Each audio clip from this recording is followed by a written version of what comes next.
All right, let's continue our discussion of thinking.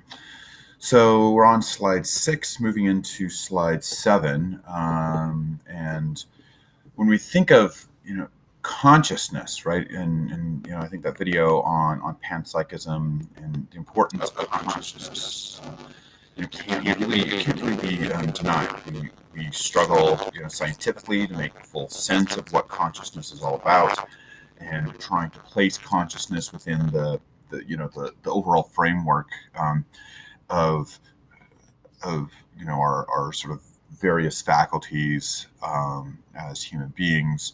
I think we struggle to take full account of consciousness. Obviously, it's central to who we are, as subjective beings, but we also, I think we also don't know how to include it in the story about our various faculties.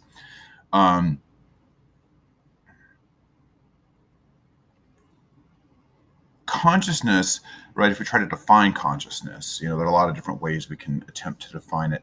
But if we even sort of strip away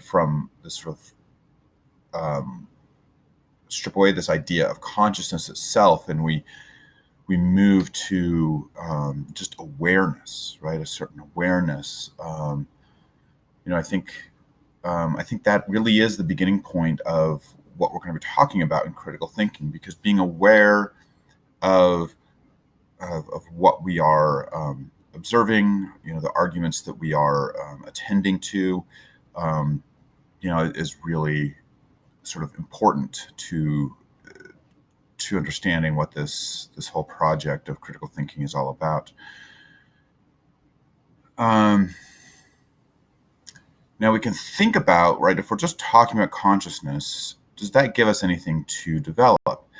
Now I don't know. I don't know. In terms of skills that we sort of get with our sort of rational capacities, right?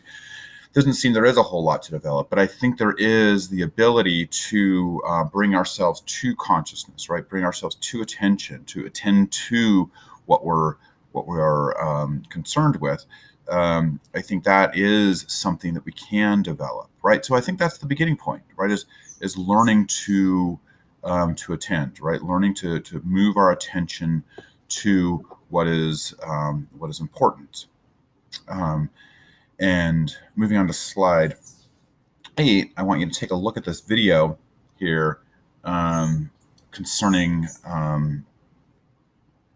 mindfulness and attention, right? So this sort of move towards mindfulness, right? We sort of hear mindfulness discussed, and sort of the benefits of meditation and all these things, right, are talked about. And I think all of that stuff's important.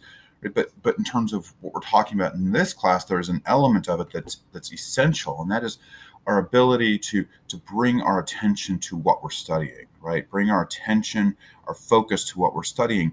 Because if we can bring our attention, bring our focus to what we're studying, we can learn to find what is strong about an argument. We can learn to sort of recognize our fallacious thinking, our various cognitive biases that arise. We can recognize those things if we can teach ourselves to focus. So please take a look at this video concerning mindfulness and thinking, and I'll stop this video and we'll pick up afterwards.